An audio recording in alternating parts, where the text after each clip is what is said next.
Thank you for loving us very dearly and for taking taking care of our family throughout the years. We also pray for good health and financial stability, spiritual, psychological, physical, and emotional stability. And we also thank you, Lord, for giving us such a wonderful life. And with that, we would like to wish you everybody Merry Christmas! Palakpakan naman and Happy Birthday, Jesus! So, I'd like to turn the mic to our matron. Okay.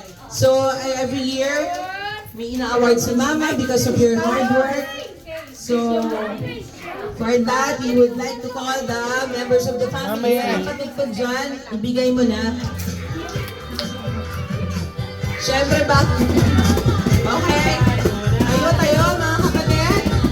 Kasang kamay at ipagayway. Yes. Okay, ang pinakamagaling magsayaw siya, pinakamalaki. Okay. Led by Mama Beth.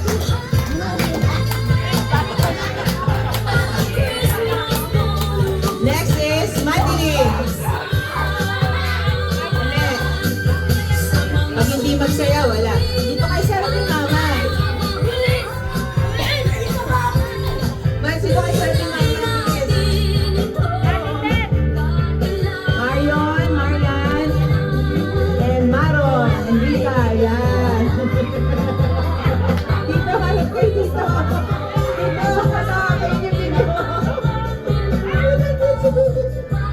Harap kayo kayo dito.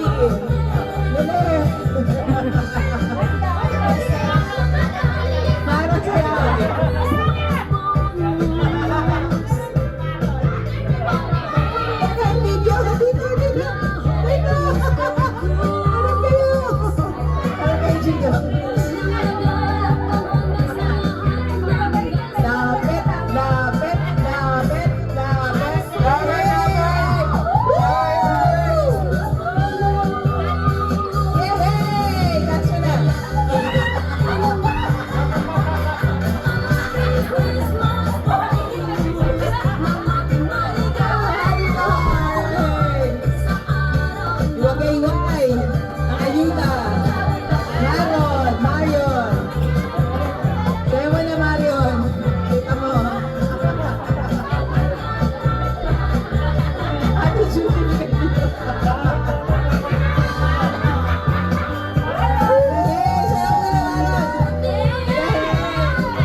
Donate sa akin.